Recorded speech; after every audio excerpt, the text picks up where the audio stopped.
10వ తరగతి పరీక్షలకు పదిలంగా ఎస్ఎస్సి పరీక్షలకు తయారవుతున్న విద్యార్థుల కోసం ప్రసారం చేస్తున్న ప్రత్యేక కార్యక్రమ మాలిక.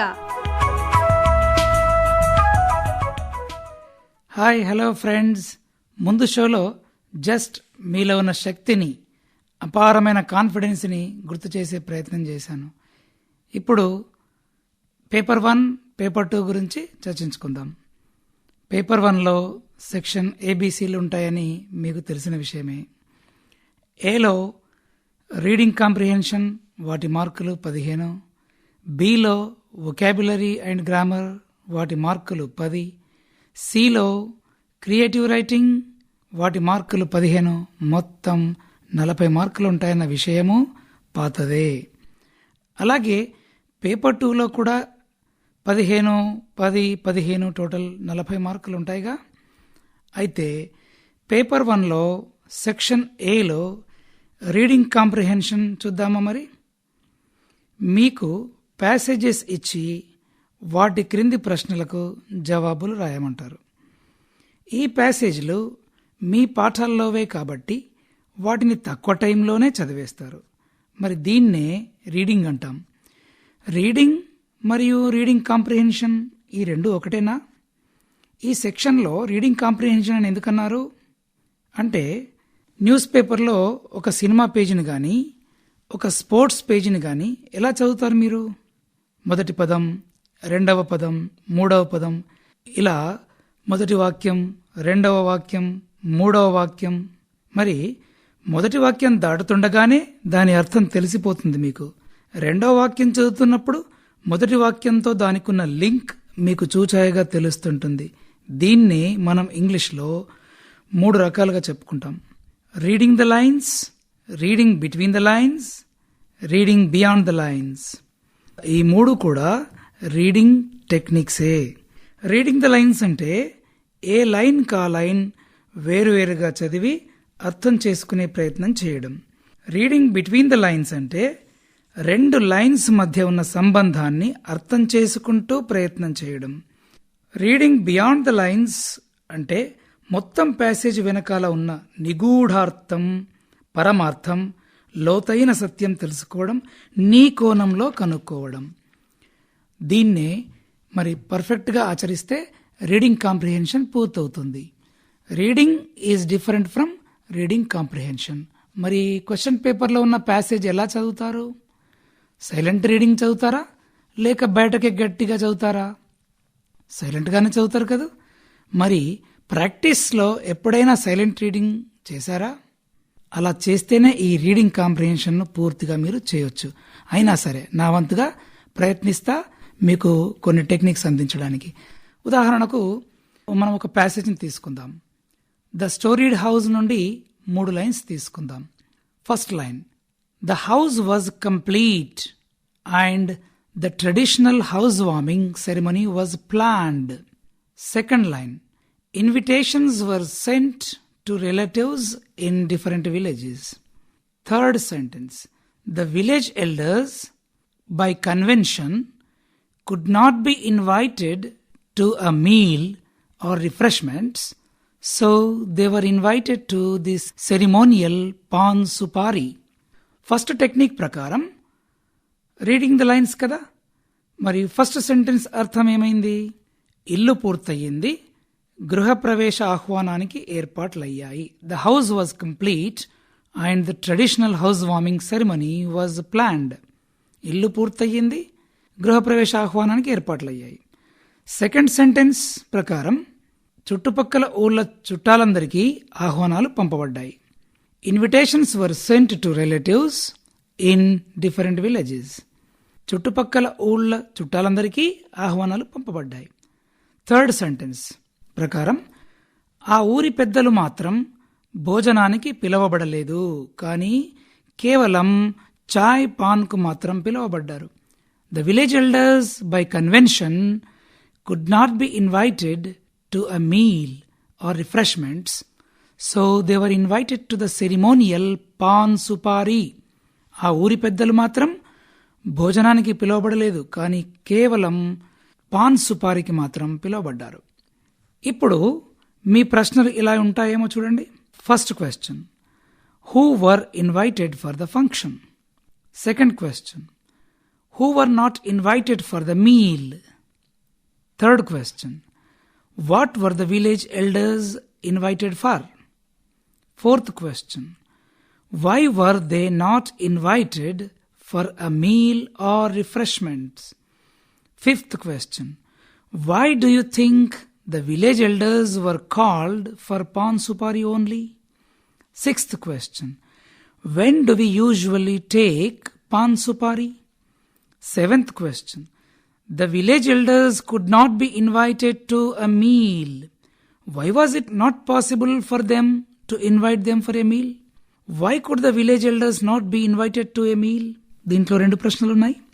Question 8, what kind of life does Bayaji lead in this story? 9th question, what do we understand the status of Bayaji? 10th question, do you think Bayaji is poor or rich? అబ్బా, ఎన్ని ప్రశ్నలు కదా. వింటున్న మీరు వెంటనే phone చేసి జవాబులు టకా చెప్పేయాలనుంది కదూ. కానీ అలా వీల్లేదే, ఎందుకంటే ఇది లైవ్ షో కాదు కదా. అయినా సరే మీ బదులు నేనే ఆన్సర్స్ చెప్తాను. అవి కరెక్ట్ కాదో అవునో చెక్ చేసుకోండి. మొదటి, 2వ, 3వ ప్రశ్నలకు జవాబులు పైన తెలిపిన లైన్స్లో దొరుకుతాయి.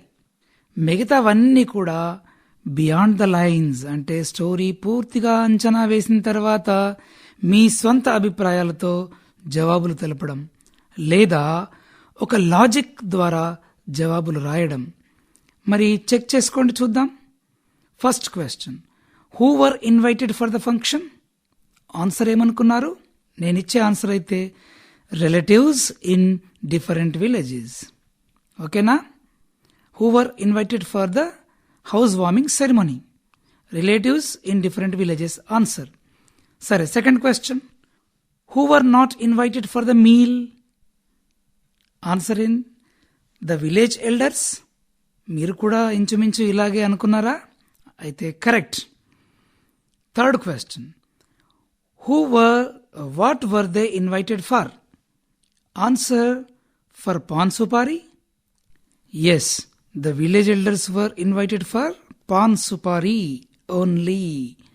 అవునా? కరెక్ట్ గానే అనుకున్నారా? Good. Question 4, why were they not invited for a meal? ఏమనుకున్నారు ఆన్సర్? అంటే కొన్నిసార్లు why do you think they were not invited for a meal అని కూడా అడగొచ్చు.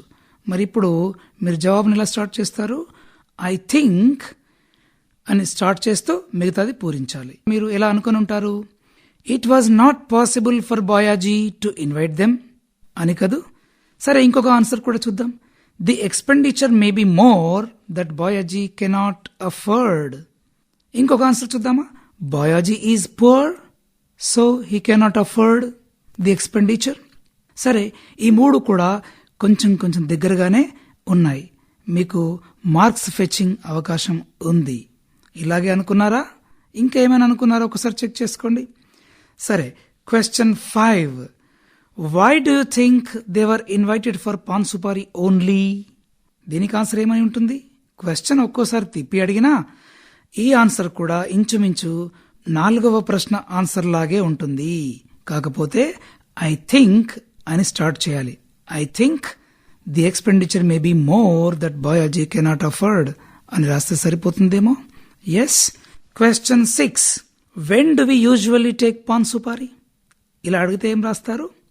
అంటే మనం సాధారణంగా పాన్ సుపారీ ఎప్పుడు తీసుకుంటాం? తాంబూలం ఎప్పుడు తీసుకుంటాం? Before meals or after meals?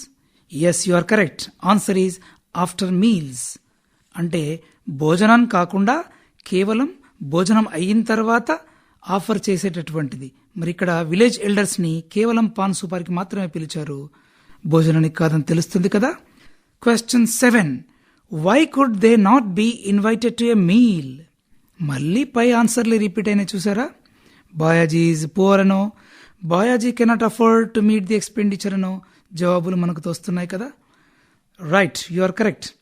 Question 8, what kind of life does Bayaji lead in the story? మీరేమనుకుంటూ ఉండొచ్చు? Simple life. Yes, correct. Poverty? Yes, correct. Untouchable status? This is also correct. పాపం అలా అనిపిస్తుంది కదా. Question 9. What do we understand the status of Boyaji as per the village elders? ఇప్పుడు what do we understand అని అడిగాడు కాబట్టి ఆన్సర్ను ఇలా start చేస్తే బాగుంటుంది. We understand the poverty of Boyaji, లేదా we understand Boyaji is very poor, లేదా we understand Boyaji is untouchable. మరి క్వశ్చన్ 10 చూద్దామా. Do you think Boyaji is poor?